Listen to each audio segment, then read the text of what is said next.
And top of the morning to you, Greg. We're back with another. Top of the morning to you, Well.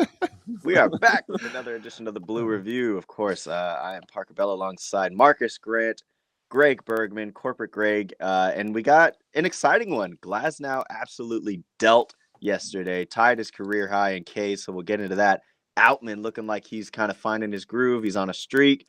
And plenty more, so we'll get into all that. But let me first remind you that the Blue Review is presented by LAX, our friends at Los Angeles International Airport, changing the travel experience, reducing traffic, saving guests time, and more. So if you want to know any more information about that, go to flylax.com/transforminglax. All right, so guys, we had a little tidbit we wanted to get into first, because if you missed it yesterday, if you're in the chat and you were unable to miss yesterday's episode, we had Fabian Ardaya of The Athletic, and it was a really great episode, very insightful, so you can always go back and check that out when you're done with this episode. But Marcus, there was a little connection that we may have missed out on. Yeah, apparently. So on top of my NFL duties, I also have a little side hustle working for a fantasy group called Fantasy Life, run by Matthew Berry. Yeah, run by the one and only. And I work with a very talented individual over there named Kendall Valenzuela. And then yesterday, after the whole thing with Fabian, I'm just at home on my couch scrolling Instagram, and I see an IG photo of Fabian and Kendall together. They are engaged. I didn't even put two and two together until later in the evening. I reached out to Kendall to say, hey, I just realized I talked to your fiance today on Blue Review, and she says, oh yeah, he was bragging to me this afternoon that he got to hang out with you. I was like, oh, he knew, like he didn't say anything. I totally swung and missed on that one. Oh no, it wasn't even you swing and miss.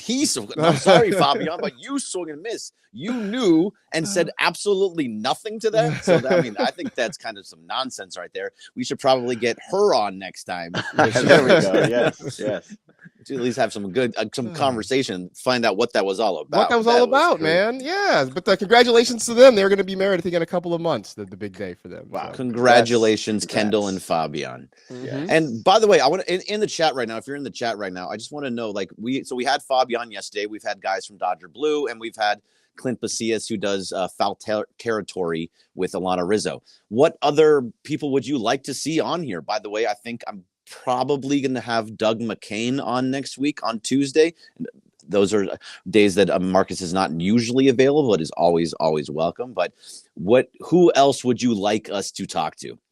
And you just put it up in their chat right there, and we'll try and reach out to those guys. Someone that's actually gettable. Don't be saying like Sandy Koufax, okay? We want Shohei. Like, all right, so do we. Yeah. And also, we want people that we kind of know and have relationships with, so it can be a much more fun conversation and not so stagnant. So just make sure to think about it in that way. And look at that, DeAndre Hawkins actually in the chat. What's up, DeAndre? Look at you. He wants to learn baseball. Producer DeAndre of the Sedano and Cap Show. He wants to learn baseball, so shout out for him being in this chat and learning about the Dodgers. Yeah. I think it would be a good thing for DeAndre. Take notes, listen to everything Marcus says, do the opposite of everything I say, and use it on Sedano and Cap.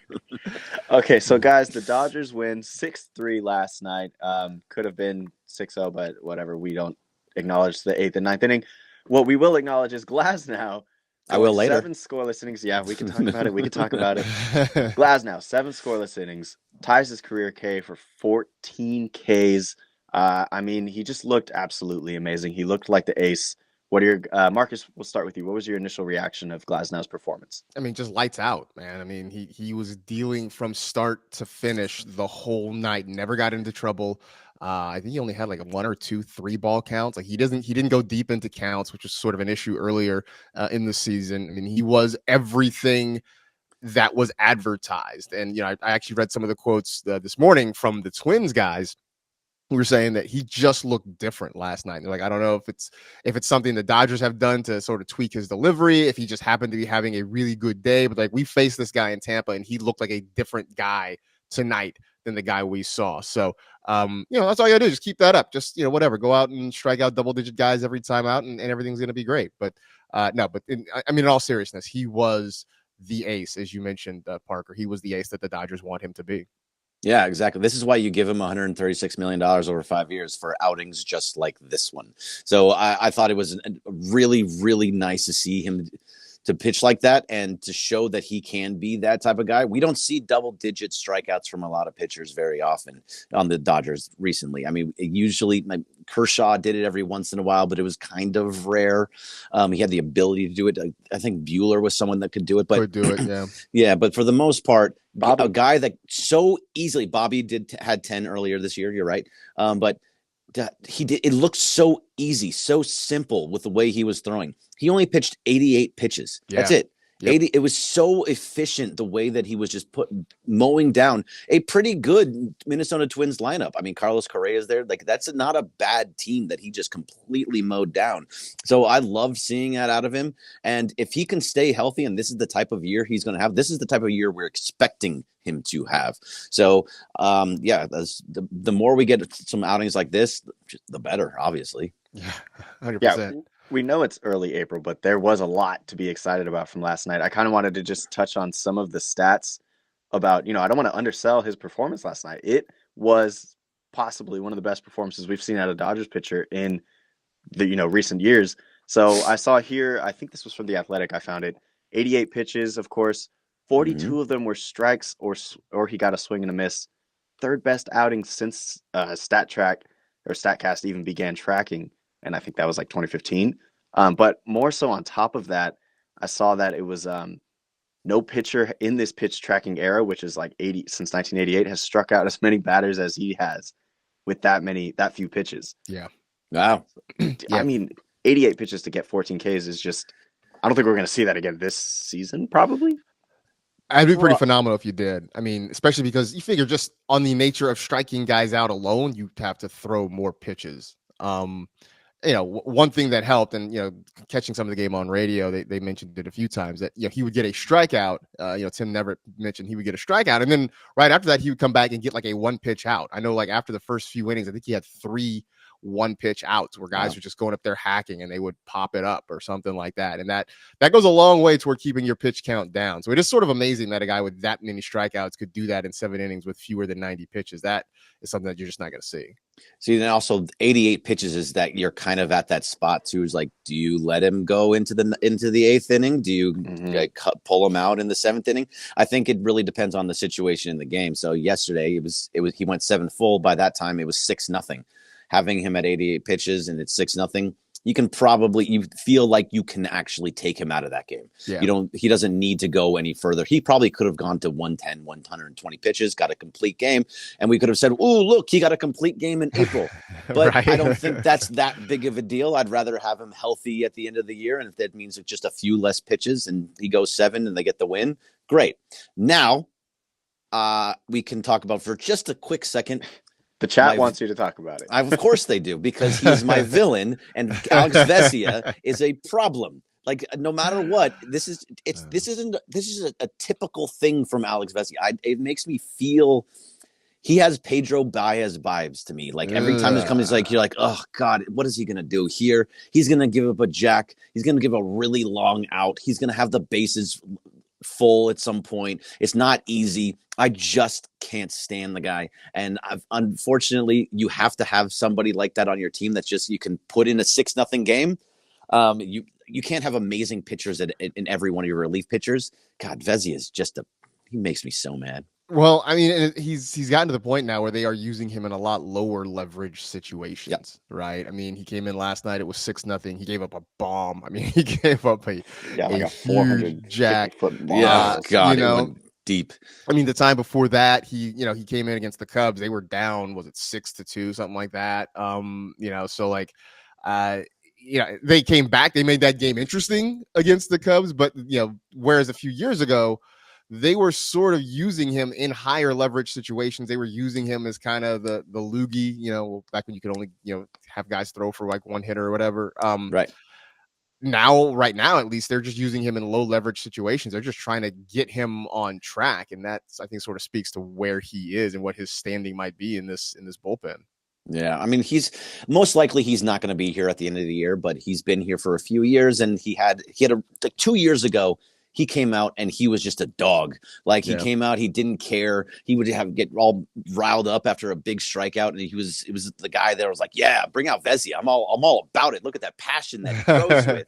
And now he's at a point where it's like, man, something's gonna go wrong here. Like so now that you understand my villain topic, do you have one? Have you started to kind of lean towards that feeling? I mean, trying to find that guy. Sort of is the guy right now. Just because he is the guy. Brogdon guy. I mean, I don't give Brogdon. I think he's another guy who's just kind of fighting for space on this team. Vezina is a guy that, at least in the past, they have leaned on for significant outs, for significant, innings. Brogdon, I think, is just one of those many guys that when everybody starts to get healthy, we probably see less of him, if at all. So I may be coming around to your way of thinking. I may be jumping on the Vezina bandwagon right now. I see in the chat someone said Phil Bickford was my villain, Lance the Legend. Oh yeah. He was absolutely. We had a whole Mason and Ireland thing where anytime anybody was having a really good game, like a no hit, if you're no hitting a team through 5 or 6 innings, we'd go, bring in Bickford, because it was always because that's who Dave would bring in when like Clayton Kershaw's through 7 and they pulled him or something like that. It was just an absolute nonsense thing. So Greg, DeAndre in the chat says that somebody else also used to kind of make you upset and maybe be a villain every now and then, but there's no way he could be a villain right now because of that hot streak he is on. So James Outman. Yeah. One, I'm curious why DeAndre would say that in the chat, that he used to make you upset. But 2, he certainly can't be making Dodger fans upset right now with the way he's hitting the ball. He's getting back into his groove of things. I know this is how he is, up and down and up and down. But how are we feeling? Greg, we'll start with you about just this recent level play and how he's hitting the freaking seams off the ball. So to what DeAndre's talking about is like, I get frustrated with guys pretty easily. I don't think I actually like James Outman. I think he's going to be very, very good this year. I think he's going to have those moments where he's really up really high and he's going to have really low moments. It's about whether or not he can find that middle ground. I think that if he's anywhere between like 250 and 280 with like 15 to 20 home runs and he just plays good defense, that's fine. That's all you kind of need out of him. But I was standing in the room with DeAndre when he came up and he was swinging at some awful pitches. And he was swinging like with such force and with a launch angle where you could tell he was just trying to hit a home run, and he was swinging underneath pitches over and over again. And I was like, James Outman sucks. I don't actually believe he sucks, but that's what he's talking about. But I think he's going to be just fine. And I love the fact that he hit a home run, another one. And maybe this is the start of him getting back on track and figuring out a major league pitching again, because I don't know if it was because of the cricket bat in that 3-hour delay on Sunday with Shohei or whatever it was.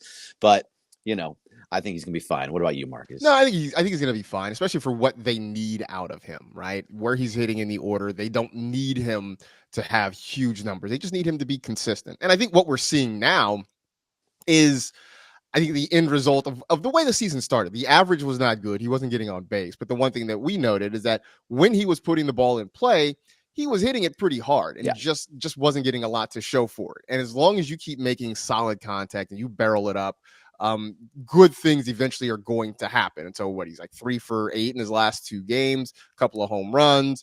He is just continuing to drive the baseball. On top of that, maybe as important, even more importantly, he continues to give them good defense in the outfield, and that's just as important. I mean, I go back to, for all these struggles Cody Bellinger had at the plate during the end of his Dodger tenure, they knew they could still count on his glove, and that's what kept him in the lineup every day. And so I think Outman is sort of the same way. I don't foresee him having a Bellinger-like season, like, those really terrible Bellinger seasons, but he's going to have some stretches where he frustrates, where he chases pitches out of the zone and he goes through slumps. And I think that's just part of the growing pains. Yeah, it's part of being just a second-year player. Those things are going to happen. He's trying to figure out a swing the way that it's supposed to be. He's trying to figure out, like, he wants to hit home runs. He wants to hit the ball deep. And I think if he just kind of brings it down just a little bit, flattens out his swing just a little bit instead of have that huge uppercut, like CT3 has, like then he'll be kind of okay. Talk about struggle bus. Yeah, man. Like CT3 is on the struggle bus big time right now. He can't really seem to find it. He's not putting the ball in play. I'm like trying to look what is he hitting right now? Yeah, I'm trying. I was just trying to look that up too. Whatever. It's not. Yeah, it's not like a 48, like 0.48, like 0.38. Actually 0.38 right now. You're giving him too much credit at the moment. Yeah, 1 hit in 31 at bats. Struck out 13 times. Yeah, it is bad right now for Chris Taylor. Yeah, and there's nothing really you can do with him too. I mean, you're not going to send him to AAA. Right. You either just kind of play through him and see how much longer you can put him out there, or you kind of he gets one of those my knee hurts kind of injuries, and he goes on the IL for a little bit because there's nothing else you can do. I mean, they signed him to that contract. I don't remember exactly what it is anymore, but he signed him to a pretty decent sized contract to keep him around. And if he can't hit and he's a hole at the bottom of the lineup and he strikes out as often as he does, he's just not going to be around that long. I mean, at some point, they're going to find other guys that are going to be able to do what he does. And Kike is a guy that can do all those things that he does, but he too is not hitting very well. Yeah. So Kike is in the lineup today, by the way, and they're playing in just about 25 minutes, something like that. 10-10. Yeah. Mm-hmm. Bobby Miller on the mound. Yeah, Bobby Miller looking for redemption. But why don't we kind of end there with maybe some Shohei talk and Bobby talk as we get near this 10 o'clock game. And you guys can always react with us on X and everything, and you'll be able to tune into Travis and Siwa right after this to react to the game as well.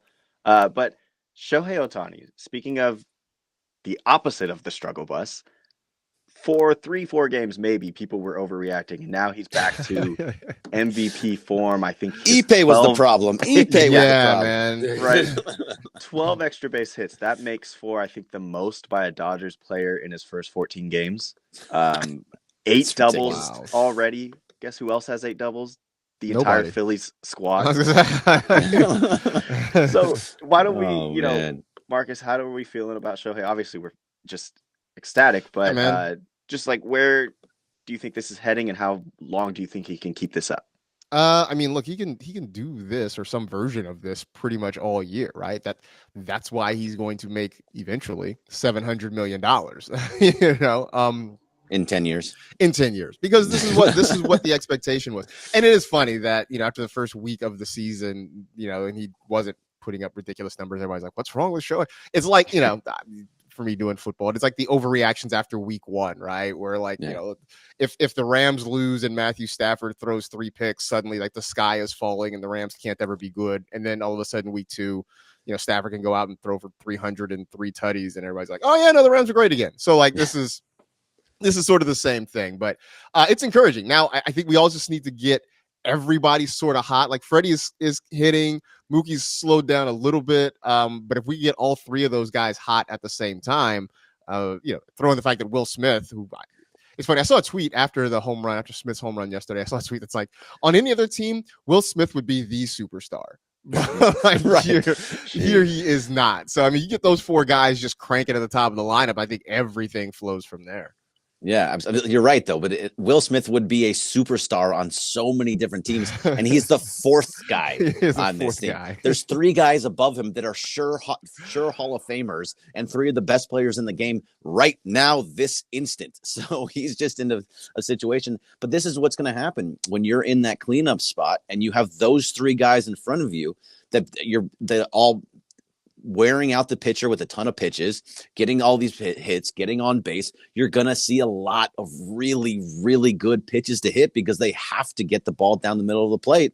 And Will Smith is going full force right now. Yeah. I love to see it. And those 4 guys right now are insane. They're all hovering around 1,000 OPS. I think Freddie's somewhere just below 900, but he early on, he's swinging at pitches that he normally doesn't swing at. So he'll pick it all back up, and he'll be back to the guy that he always is, smacking doubles all over the place. And it's going to be very, very hard to beat this team moving forward, as we've been saying all year so far. Yeah. Speaking of the top 4, Marcus, you brought it up. Sarah Langs, I saw a tweet from her this morning. She's the last best. Night. Great, amazing work. And she goes on to say, and I don't know how she gets these stats, she's just so talented. Dodgers top 4 spots in the order, through 14 games. I'll give a few averages. 355 average, batting average. They have a 438 OBP and a 1,043 OPS. So, I mean, it's the third highest OPS since, I think, 1927 Yankees or some crazy thing. And then it's like maybe the 2006 Torontos with like Troy Glass and stuff. But still, just to your point, Marcus, this top four is on fire technically. And I hope that they can continue this because it's just the offense is going to lead them to so many wins. They might be what we said they were at the beginning of this season, like a 110 plus win team. Wow. Yeah. I mean, I just think throw in the fact like Teoscar is giving them some nice boosts near the middle part of the lineup there. Max Muncy sort of is who he is. Like the power numbers will eventually come, I think, especially when it warms up. He's going to strike out a lot. This team is going to strike out a lot. I think that's a thing that we sort of have to brace ourselves for. Yeah. When you look at the Muncies, the Outmans, these guys are going to swing. Chris Taylor, as long as he's in the lineup, these guys are going to swing and miss. They're going to strike out a lot. But they're going. They're not quite the 3 true outcome team, but they're not far off from it either. No, and you mentioned Teoscar. He's actually leading the team in RBIs. Yeah. So yeah, he's in the 6th spot. So this is what's going to happen. And for the top 4 guys, like they're going to have moments where one guy is slumping, but then another one will pick him up.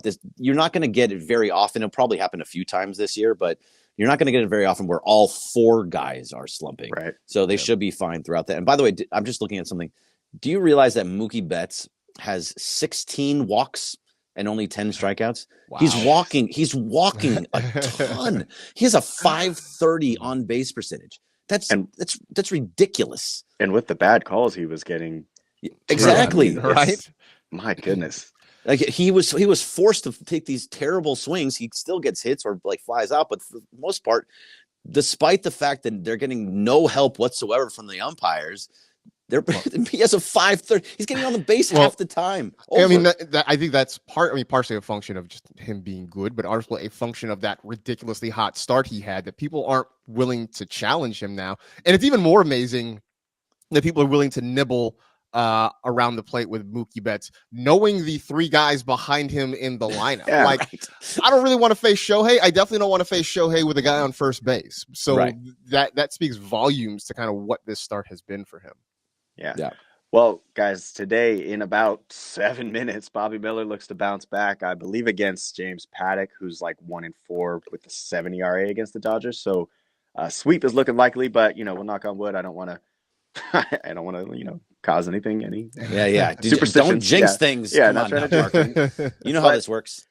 Thank you to the chat, of course, for tuning in. I see everybody, all those names that they're dropping. I see some Steve Masons. I see some.